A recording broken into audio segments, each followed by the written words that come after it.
Well, thank you so much, Alessa, for joining me today. Super excited to chat about your path into impact investing and all the amazing and interesting things you're doing now for the community and the sector itself. Let's start with your sort of career path and journey, and you can go as far back as you want. If you want to talk about your time growing up in Switzerland or going to Oxford, and then really looking at blockchain early on and biotech early on.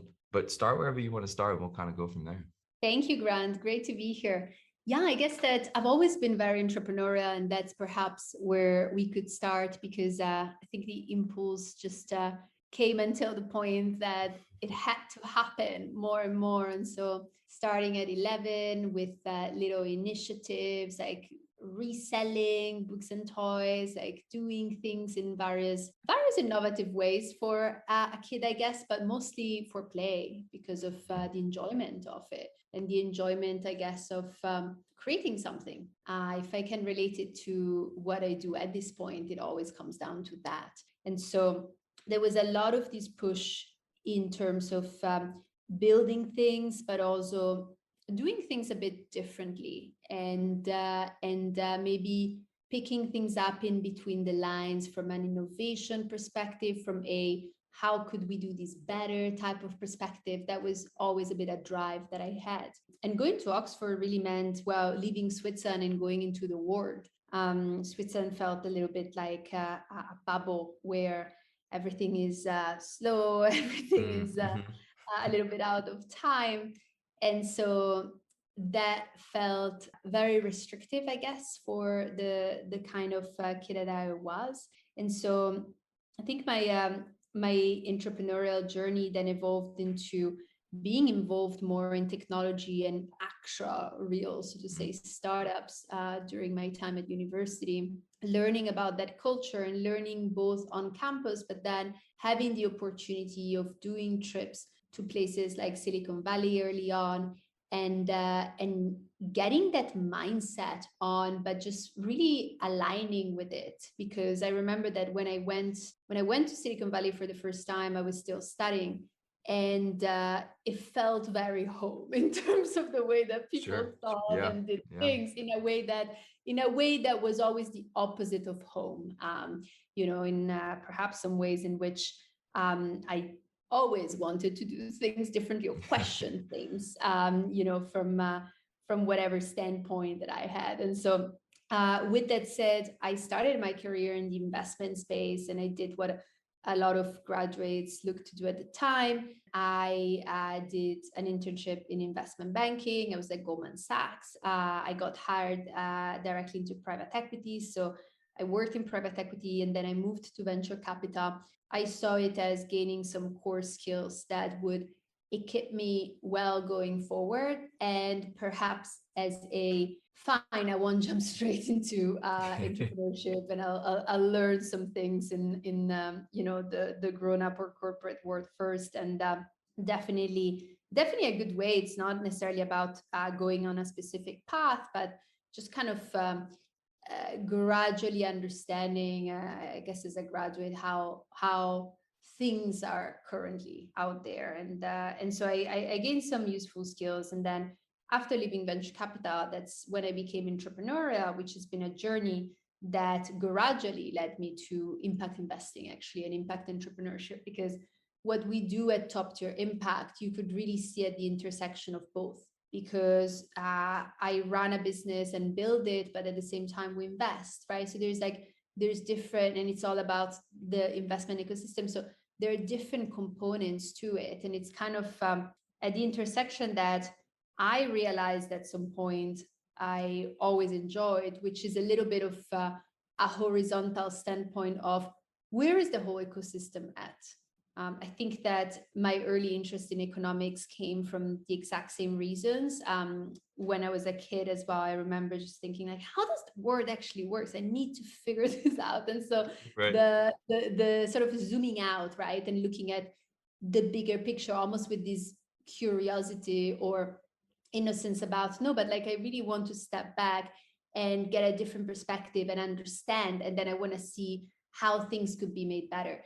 These was ultimately what led to top tier impact, because I had been angel investing for many years. I had realized that some of my areas of angel investing were in impact, but I had never approached impact from that umbrella perspective. I approached it more because it was positive areas of technology. I could get excited about it. I could see how they contributed. I could see the markets they were creating. And so eventually, the more I looked at impact as a whole, the Hmm. more I thought, well, this is a great paradigm for our economy and our society, and we Yeah. need it. This was a few years ago. But at the same time, I saw a lot of room for making the whole space work better and creating more synergies and connecting the dots and kind of adding that efficiency that can make it grow better and faster. And this is really the mission of Top Tier Impact. We're here to accelerate the mainstream adoption of impact and sustainability as the way of making investments and running companies. And so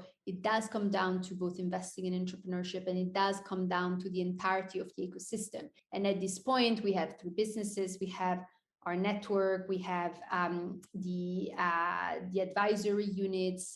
We Mm. also have actually quite a few initiatives like our impact awards that are more about building out the entire ecosystem and giving visibility to entrepreneurs that are building a better planet. But at the core of everything, there wasn't the statement of let's invest or let's run a network or let's consult. There was more like the will of advancing this new paradigm faster. Well, you hit some buzzwords that I really like and enjoy, and talking about a new paradigm a little bit, and that's private equity, venture capital, and impact investing.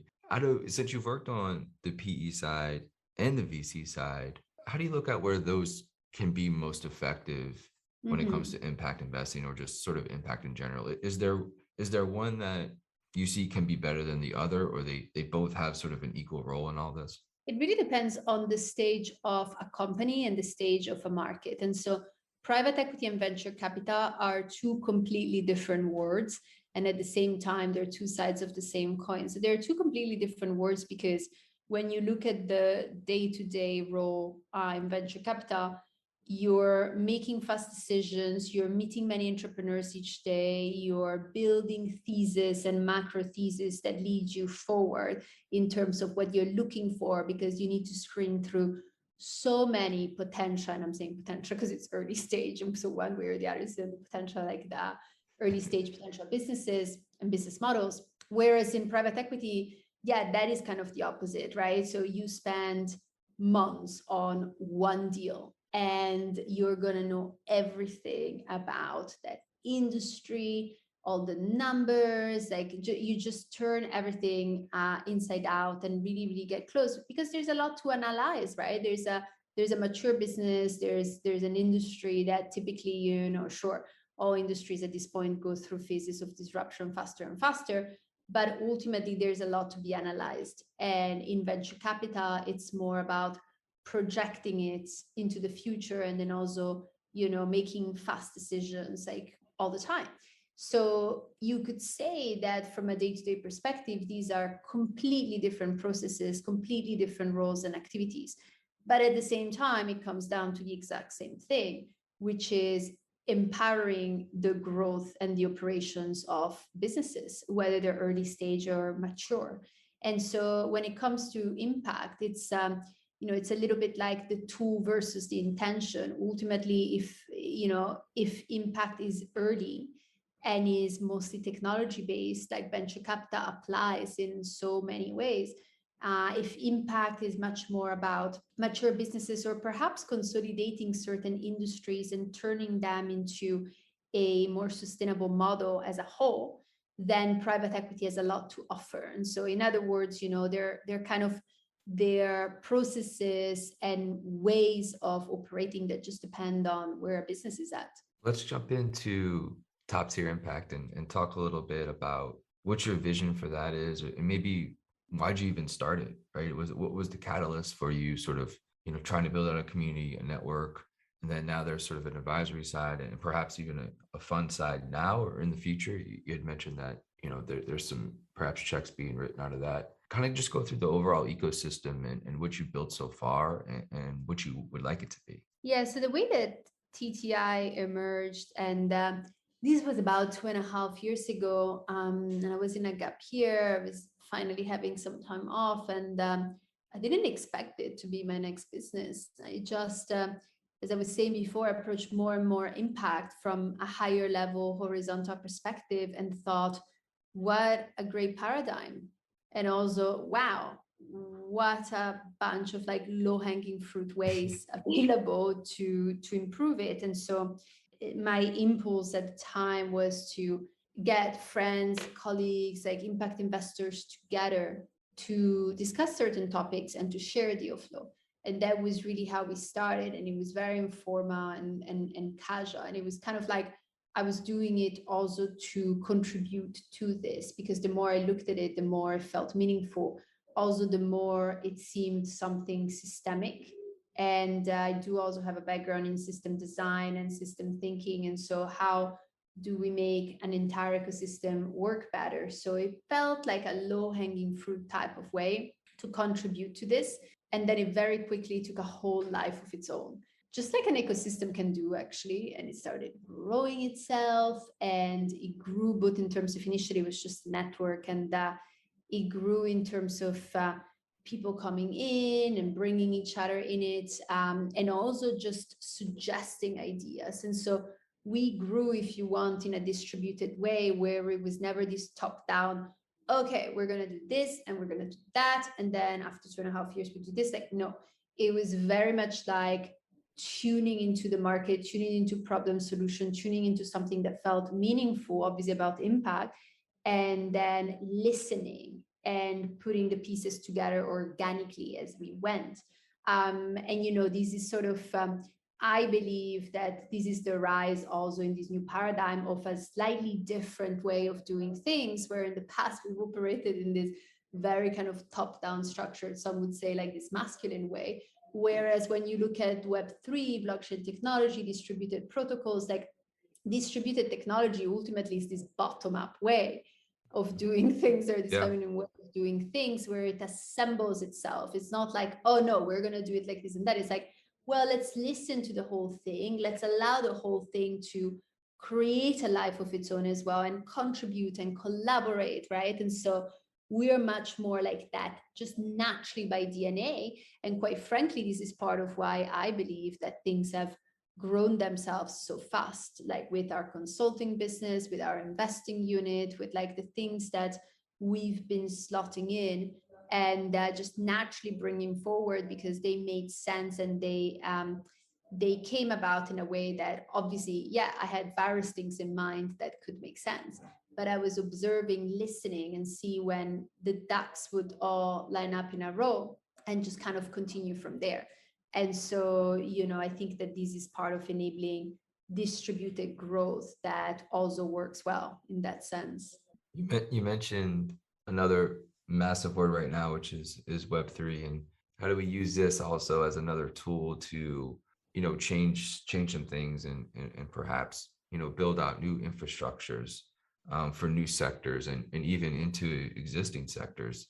When you talk about the community and just the discussion in there, what is sort of big overarching topics that are sort of being discussed? Is it really around climate? Is it around Web3? Is it around perhaps food and ag? Like, what are some of the top, I guess, discussions sort of being talked about in some sectors that really have potential for returns, of course, but also really establish like an arc of impact that I think, like you said, that this sort of paradigm shift is super impressive when we have all these tools at our disposal to actually repair the world in a lot of different ways and really make it much more efficient and better for more people. Absolutely. So what's happened is interesting, because there's been this very rapid shift in Web3. And I think Web3 now is just going to keep on accelerating, right? Like by default, that's Yeah. how it naturally evolves with a technology like this. And I've followed it for 10 years now. And so really seeing the different phases of it and seeing the last year plus where I'm like, I have no idea what's even going on. I mean, like, you know, in the grander scheme of things, obviously in specific areas I do, but I think anyone who claims to have, you know, a full overview of everything that's going on in Web3 is absolutely kidding themselves. And so, but that's the beauty of it. So, you know, I think that what's starting to emerge, and maybe before, just to bring it back to what's happened, is I still remember how in April, May last year, so less than a year ago, people were mostly talking about Bitcoin and the consumption of CO2 emissions, effectively, right, from mining. And that also led me to make a personal angel investment in a company that is fully focused on Bitcoin mining in the renewable energy space, because I do believe that not only narratives like that are sort of looking at 1% of the whole picture in this case, Right. well, it's actually, you know, it's proof of work, it's Bitcoin, it's something that is changing rapidly, because actually the way this works is that the incentives are going to push for like the lowest and cheapest solutions and drive innovations in renewables. Anyway, so all of that was sort of out for the discussion. But what's fascinated me is seeing the whole debate out there shifting like 180 degrees, and suddenly finding much, much more innovation at the intersection of Web3 and impact. And I would say a lot of it is in climate. And so whether it's, well, carbon credits, I think is a little bit of a controversial area, and we can talk about it separately. But I think that when you think ultimately about the properties of traceability and being able to have a ledger that keeps count of certain things, like we see a lot of useful applications on the climate side of things, and that goes both for the energy sector and more broadly enterprise, and helpful ways to, you know, keep count of things. So there's a lot that has happened at the intersection of climate and Web3. And then there are a few other verticals perhaps that emerge also at technology, like for instance, like in the biotech space, right? And in other technology-led areas where there's been interesting ways to apply blockchain technology in a positive way. And then there are ultimately some things that are more about new models and sort of, again, community-led approaches to doing things differently. There are DAOs, which are a very big thing right now as well. So there's been climate DAOs, been, you know, it's like rise, fall, and everything in between.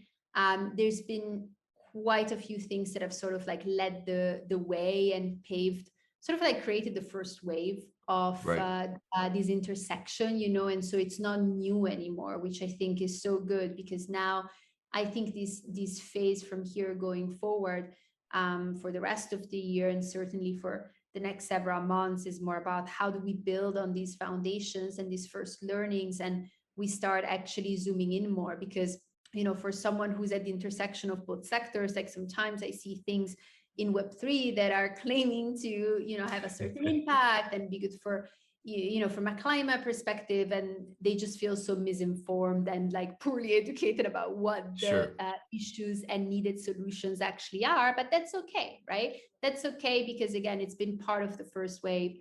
And I think the education, by the way, is not just for the entrepreneurs, it's for the investors as well, is for everybody. And so, you know, I think that we're kind of getting into this second phase where we can zoom in more and find better solutions. So you mentioned carbon credits. So you opened up that box. Yeah, that's right. There's a lot of thoughts around it, right? Both negative and positive of what the outcomes are, and maybe the verification of certain things. And I guess moving forward, I look at it as sort of just the first inning of sort of a new financial market around nature, and how we deal with Mother Earth as being, you know, an asset for us as human beings, and how do we put a value on, you know, beautiful land and great soil and good air and clean water. And I think carbon credits is just sort of the first inning of that. But how do you look at carbon credits and the industry in general right now, and sort of the possibilities of it going forward? So there are quite a few things to say here, and so I'll, you know, we could talk about this topic for a very long time. So I'll just start picking a few, and then we can see where to zoom in or if we move on. But I think number one is just getting a historical perspective on this market. This market is not new. this has been the case for decades, that there are entrepreneurs like trying to make it happen and bumping Hmm. into various issues, sometimes systemic, sometimes very specific to certain approaches or properties. And so learning from history that somehow I'm seeing little of. And if you think about, we were watching this Ray Dalio video like a few weeks ago that was putting in perspective like the changing world order, right? If you think Hmm. about how valuable it is, frankly, also just from a financial perspective, to be able to learn from history and do comparative analysis, I'm seeing so little of it. And quite frankly, I think one of the reasons I'm seeing little of it is because to me, it seems like carbon credits have been these, oh, let's jump on this. It sounds Right. good. It sounds positive. Yeah. And there's like lots that can be done and it's big and like all the corporates are going to take it. Yeah. No, like that's not the Hmm. case, right? And Right. so we'll get into why that's not the case, because I think there's going to be a lot of disillusionment coming from that eventually. But also, I think that just continuing on the historical comparison, what may happen here, and partially I think is happening already, is that the sector takes with this typical hype that is just inherent of the technology, right? It's It's all very good. crypto-ish, right? It's very Let's crypto-ish. face it, right? It's like this hype of like, okay, now we're gonna do this and we're Yeah. gonna do it real big. And it's just gonna put a magnifying lens on all the issues that historically carbon credits have had Right. nonstop. There are very good reasons why they have not happened as a unified solution. I'm not saying that like we should archive this topic, absolutely not. I'm saying that we should evolve rather than forget and try to Yep. do the same thing without embedding Yeah. that. And that's what I'm seeing, right? And so that's that. Like, let's not even call it worrying, because whatever, like it's just part of the process. The second thing around it is just when you look more specifically at what's happening from a regulatory standpoint, I'm seeing so many investors not realizing the fact that actually the big legislation that is hitting corporates, only big corporates now. And by the way, we see this because our consulting business works with large publicly listed businesses Hmm. on climate risk scenario planning, ESG integration, and things that have become massive, strategic, and just sort of like shifts for these corporates. Like they need to report on it, but then it becomes strategic because there is a clear financial impact on the bottom line and on the structure of their industries that is coming from all of this. And so we see firsthand that now it's affecting big businesses. It's going to affect medium and small scale businesses too in a few years, to see that carbon credits are being challenged a lot by regulation. And so in some cases, they're just not accepted. In other cases, they are being, so there's just a lot in there that I think is soon gonna basically like force corporates to stop and say, you know what, we can't just do much greenwashing here. Unless Hmm. this is done properly, we need to avoid it. Oh, and perhaps we can't even do it because that's, from a regulatory standpoint, that's not allowed and that's not gonna count, right? So if it doesn't Hmm. count, they're Hmm. just not gonna do it. So I'm seeing a lot of lack of education about all of this on an investment perspective or on an investor level. But I think for entrepreneurs, perhaps from the ones that are just coming from Web3, I think entrepreneurs who are more familiar with the structure of the market itself know these things, but then they aren't in Web3. So Yeah. there it's mostly kind of on the entrepreneurial side of not quite knowing these big strategic issues that are going to affect the market. And then the third thing, quite frankly, is greenwashing, because when you zoom in and you think about the type of projects that are passing the filter right now, like the bar is just ridiculously low. Sure. And things like, well, when does this offsetting come in net from a net perspective are not being discussed a lot, right? So for instance, if you say, well, no, we're going to plant a bunch of trees for all these flights, well, these trees are going to reach their full absorption capacity only in a few years from Yeah. now. How Right. are you accounting for that, right? So like this is a very deep rabbit hole that we could talk about for hours Right. just in Sure. itself. But so to recap it, there's a lack of learning from history. There is a lack of understanding what regulation is actually going to mean for all these solutions that are now coming to the market and thinking to scale it in a certain way. And number three, there is a lack of sort of more classification and analysis of what is true offsetting and what's just not. There's so much there. Do you think that with blockchain becoming more of a mature technology and sector itself, that the ability to enable like verification of land to match that with the verification of a carbon credit or any type of credit, right? Whether it's an eco credit, whether it's any type of nature credit coming down the line, do you think the emergence of blockchain being more mature will help this sort of market and even regulation be much more valid and have like a much better approach to this sort of idea? 100%. There is no doubt about that. There is no doubt that blockchain technology really has some of the solutions that weren't quite present in that way yet, and that can make a difference. And so, to make a difference, it needs to be understood on both sides. Like the usability just needs to be just getting to a certain point, and then obviously all the things we were talking about before in terms of like truly understanding what the problems and therefore the needed solutions are. But there is no question that it's a technology that is really enabling something here that was always needed, but it wasn't possible to do it in this way. I want to go back to another, big word that you mentioned earlier, and that's sort of ESG. Just like carbon credits, just like greenwashing, ESG has its dilemmas as well. I think it has its pros and cons. I think it has people cheering for it. And when you look at ESG versus impact investing, or when you put those two up on a podium, I look at them quite differently. I think people will lump ESG and impact investing as sort of one. I like to separate them. But how do you look at ESG investing or just ESG in general and that sort of whole entire market, right? That a lot like carbon credits, it's kind of been around for a long time, right? But it has really matured the last, call it 24 months. With ESG, there's been so much more happening and for longer in terms of the market maturing. And so until a few years ago, it was okay to just get away with it Sure. in a low effort, more marketing Right. driven type of way. Whereas now there's so much more coming, both in terms of the sophistication of LPs and investors in the market that are asking for specific approaches.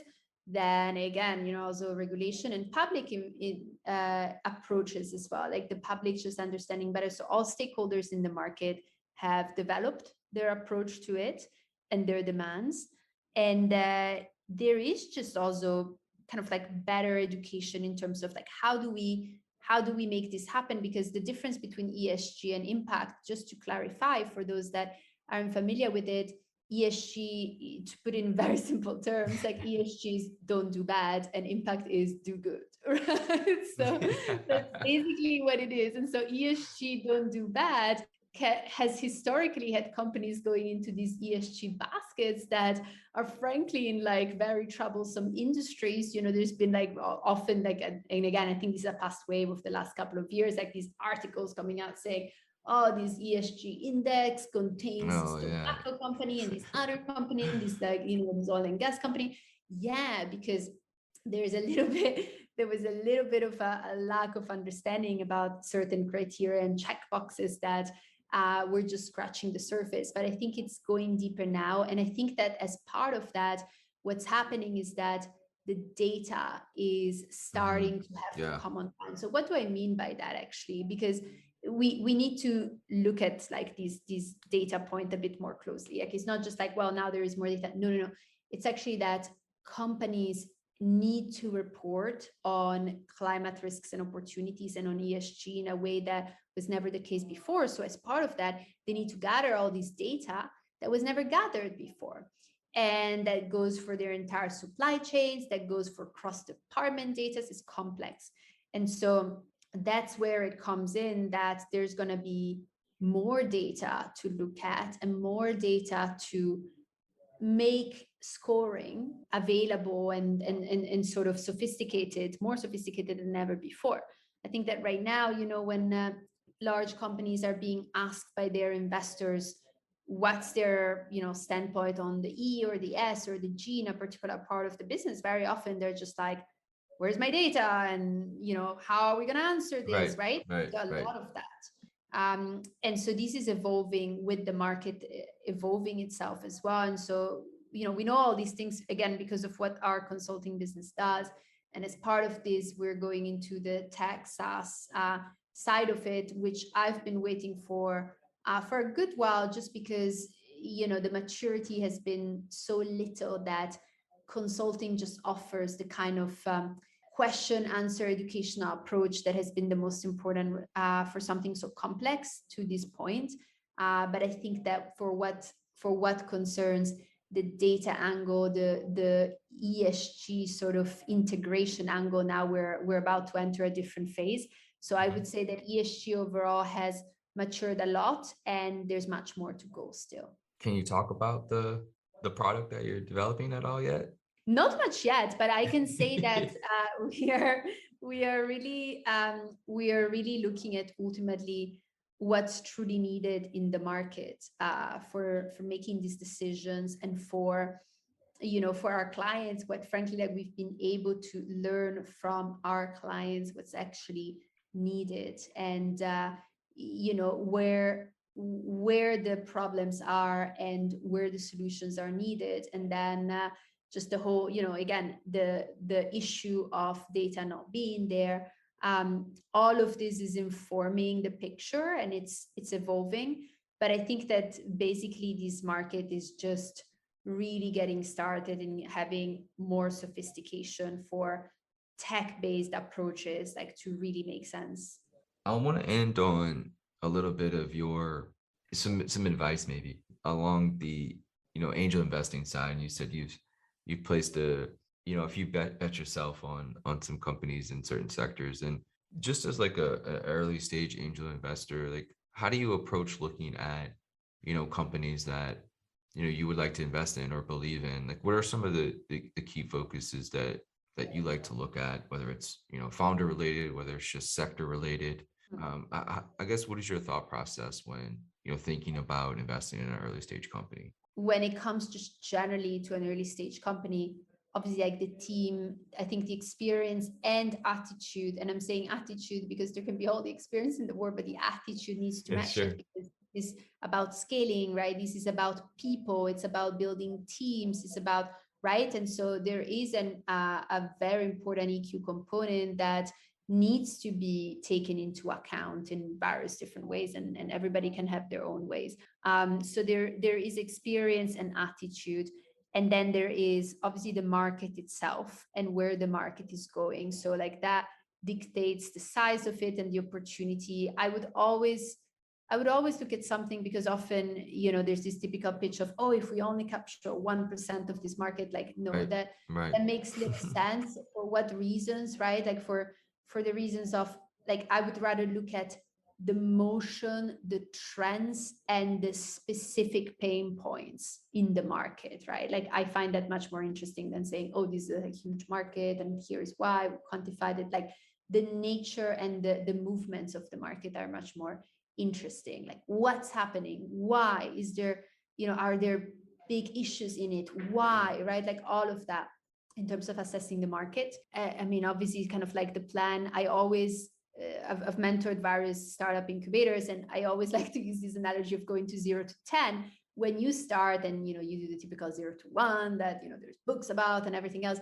But when you start off, and like a startup looks at the market and maybe indirect competitors, and they see them at 5, and they think, oh, we want to be at 5, maybe even 6. The reality is that you need to take it step by step, because you need to build on the foundations as well. And so I think, like, a smart plan around how to gradually do that and build on foundations is also very important. Then when it comes to the impact side, ultimately it's about what's the impact that we're going after, and what are the best ways to measure it, and quite frankly, what does this impact translate to in terms of value delivered? Because frankly, like, business growth, money generation, like, it comes down to delivering value. It's about value, and impact is value. And so being able to look at it from that perspective, and then understanding at the root of this, and where the root cause of, like, needing this impact is, like, that a certain type of value needs to be delivered or lacks, and why, right? Just getting that broader context first, getting really clear on that, and then find reasonable ways to track it and quantify it over time. Last question here about the future. And I think you've accomplished, so many things already, in your life. But when you look at the next decade, what are some of the successes and goals that you would like to achieve? Sure. So one thing that is very alive right now at present moment is that we are putting together a 10 episodes TV series that I am hosting, going through all the areas of impact investing. It's going to be aired on one of the streaming platforms in the US. And it's just been a process of how can we take all these exciting things that we get to see Right. on a daily basis and make them resonate for a bigger audience. Why? Because I think there's a general lack of vision in the world, and we need all hands on deck to understand that actually we can focus on solutions rather than problems. We can focus on utopia rather than dystopia. We have a lot of tangible ways to create something positive out of all this mess. And so that's just kind of what we've been looking at. And zooming into this, ultimately, you may say it's also part of giving back, but quite frankly, something that I find meaningful, exciting, and just important for the overall growth of the space again. So just going back to that, right? And I think it becomes part of, as I told you, this distributed approach of building on a platform as opposed to saying, oh, we're just doing this specific thing and that's it. So a more distributed bottom-up way to grow the sector and us growing as part of it. So I'm excited about that. And then I think just more in general, the paradigm shift that we were talking about before, and seeing the various ways in which that plays out. And with TTI, just keeping a view of the horizontal perspective and what are the ways in which we can create synergies for the whole thing to work better, right? And just observing the evolution of all the parts that compose the puzzle, and being able to make a difference there. When will that'll be this year, you think the TV show will come out? That's going to be in Q4. Well, thank you so much, Alessa. This was an amazing conversation. I knew it would be, but I really appreciate you taking the time. Best of luck to you in the future and for the next decade.